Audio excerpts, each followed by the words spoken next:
Good morning friends, स्वागत है आपका अपने YouTube channel study with Ravi Thakur पर। तो चलिए आज के हिंदू ट्यूटोरियल वोकैबुलरी की शुरुआत करते हैं।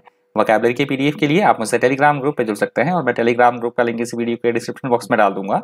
तो आप इसी वीडियो के डिस्क्रिप्शन बॉक्स में जाकर टेलीग्राम ग्रुप के लिंक को एक्सेस कर पाएंगे। तो चलिए शुरुआत करते हैं वोकैबुलरी की। आज का जो पहला एडिटोरियल दिया गया उसका हेडिंग है limits of cooperation on reforms in cooperative sector. Limits of cooperation on reform in cooperative sector. पहला जो एडिटोरियल दिया गया है सरकारी जो क्षेत्र है उसके बारे में दिया गया है। इसके रिगार्डिंग हमने एक दो हफ्ता पहले भी एडिटोरियल पढ़ा था, जब सहकारी एक मंत्रालय बनाया गया है सरकार के द्वारा, सहकारी मंत्रालय बनाया गया है सरकार के द्वारा। तो मैंने बताया था आपको चीज़ कि सहकारी क्या होता है।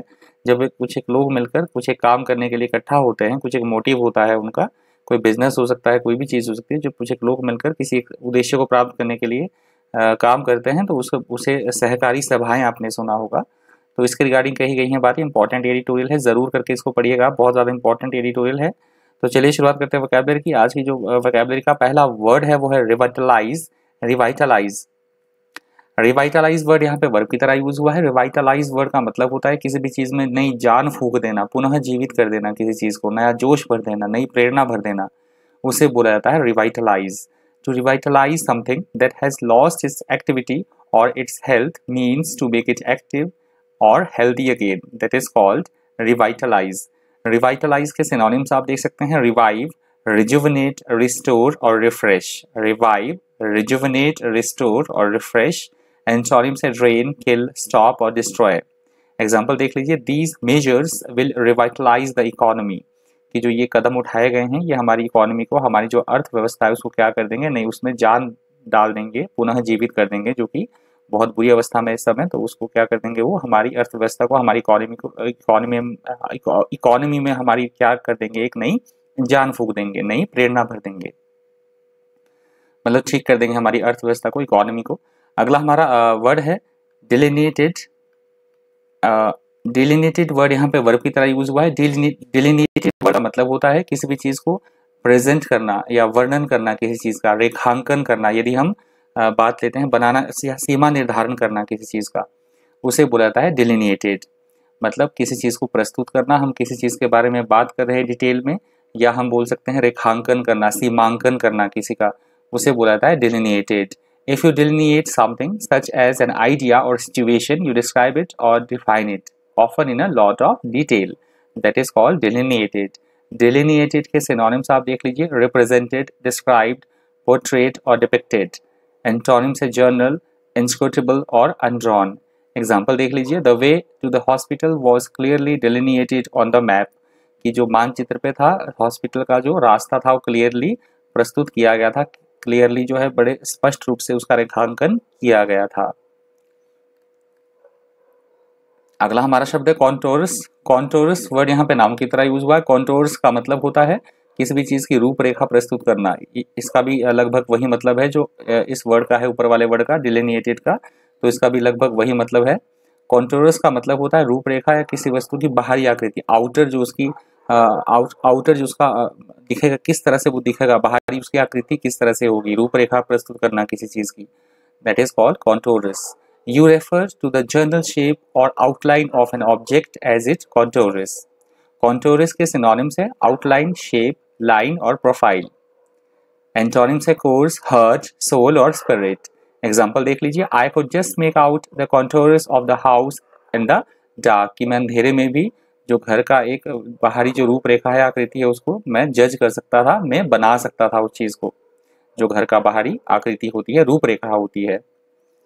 अगला हमारा शब्द है रेटिफिकेशन। रेटिफिकेशन वर्ड यहाँ पे नाम की तरह यूज हुआ है। रेटिफिकेशन का मतलब होता है किसी भी चीज की क्लैरिटी करना, मतलब कंफर्म करना, किसी चीज को पुष्टिकरण करना, बहाली करना या सत्यापन करना किसी चीज का, उसे बोला जाता है रेटिफिकेशन।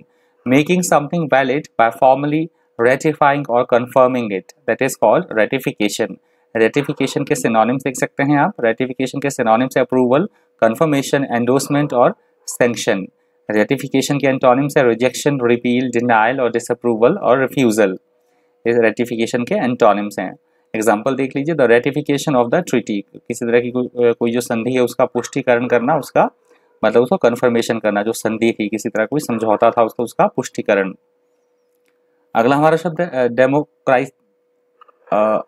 शब्द है डेमोक्राटाइजेशन, डेमोक्राटाइजेशन यहाँ पे नाउन की तरह यूज हुआ है। डेमोक्राटाइजेशन का मतलब होता है प्रजातंत्रीकरण करना। डेमोक्रेसी से आप मतलब समझ सकते हैं इसका, प्रजातंत्रीकरण करना, उसे बोला जाता है डेमोक्राटाइजेशन। डेमोक्राटाइजेशन, फिर से सुन लीजिए, डेमोक्राटाइजेशन ये वर्ड यहाँ पे नाउन की तरह यूज हुआ है। The action of making something democratic, that is called democratization. Democratization synonyms इसका एक ही है, democracy. Antonyms end of democracy, या हम बोल सकते हैं फेलियर ऑफ डेमोक्रेसी।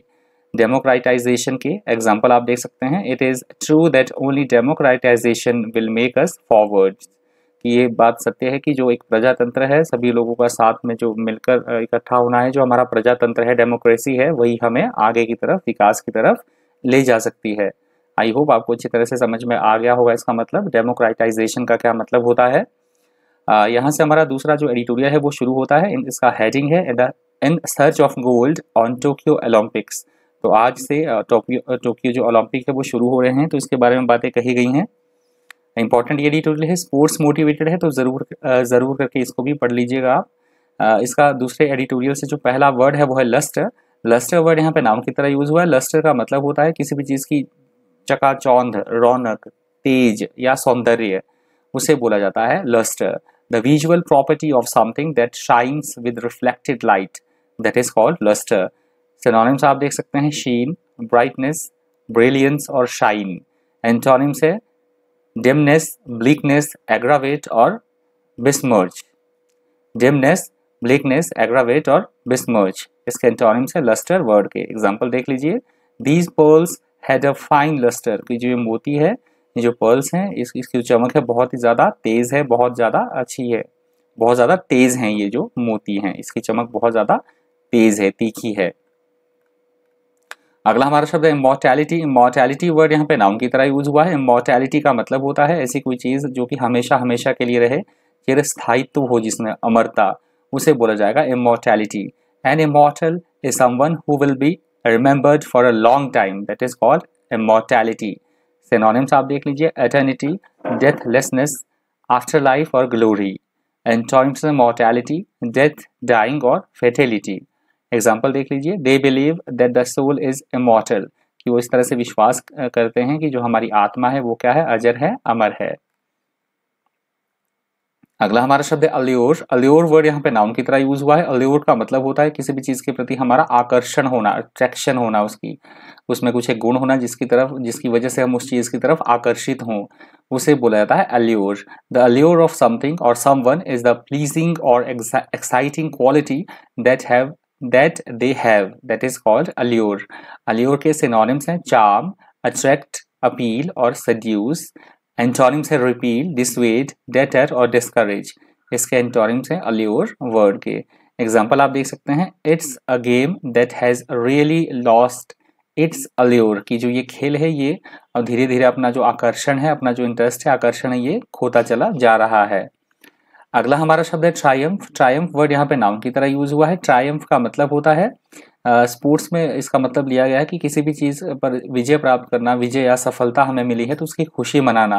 विजय, सफलता मिलना या विजय या सफलता का उल्लास मनाना, उसकी खुशी मनाना, उसे बोला जाता है Triumph. A triumph is a great success or achievement, often one that has been gained with a lot of skill or effort, that is called triumph. Triumph के सिनोनिम्स आप देख सकते हैं, सक्सेस, विक्ट्री, सक्सीड और win. Antonyms है defeat, disappointment, fail और loss. Example देख लीजिए, the team returned home in Triumph, कि जो टीम थी, जो एक टीम थी, वो वापस अपने स्वदेश लौटी या घर लौटी, तो जीत कर वो लौटी जो एक टीम थी।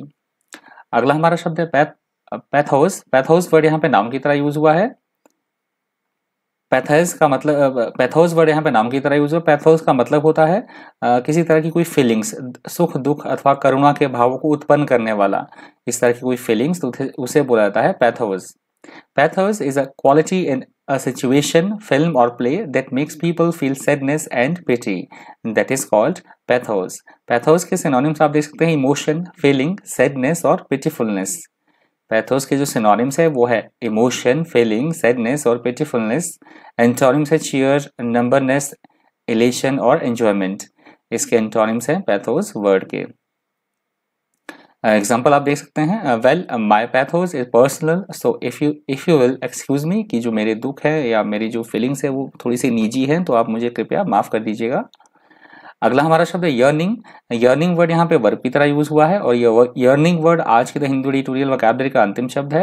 यर्निंग का मतलब होता है किसी भी चीज के लिए लालसा होना, इच्छा होना, हमारे हमारे हमारे मन में इच्छा होना या लालायित होना, किसी चीज के लिए लालसा होना, हमारे मन में इच्छा होना, डिजायर, स्ट्रॉन्ग डिजायर, उसे बोला जाएगा yearning. A yearning for something is a very strong desire for it, that is called yearning. Yearning के सिनोनिम्स देख लीजिए आप, लॉन्गिंग, डिजायर, हंगर और थ्रस्ट। लॉन्गिंग, डिजायर, हंगर और थ्रस्ट। एंटोनिम्स है डिसलाइक, अवर्जन, अपैथी और क्रुएल्टी। डिसलाइक, अवर्जन, अपैथी और cruelty इसके एंटोनिम्स है यर्निंग वर्ड के। एग्जाम्पल आप देख सकते हैं, he always had a yearning to be a school teacher, कि वो हमेशा से उसकी चाह, उसकी इच्छा क्या रही है, एक स्कूल में अध्यापक बनने की, स्कूल टीचर बनने की उसकी एक इच्छा रही है, चाह रही है। तो ये यर्निंग वर्ड आज के द हिंदू एडिटोरियल वोकैबुलरी का अंतिम शब्द था। तो इस वीडियो में इतना ही। इसी तरह के इन्फॉर्मेटिव वीडियोस के लिए बने रहिए चैनल पर। Thank you, thanks for watching.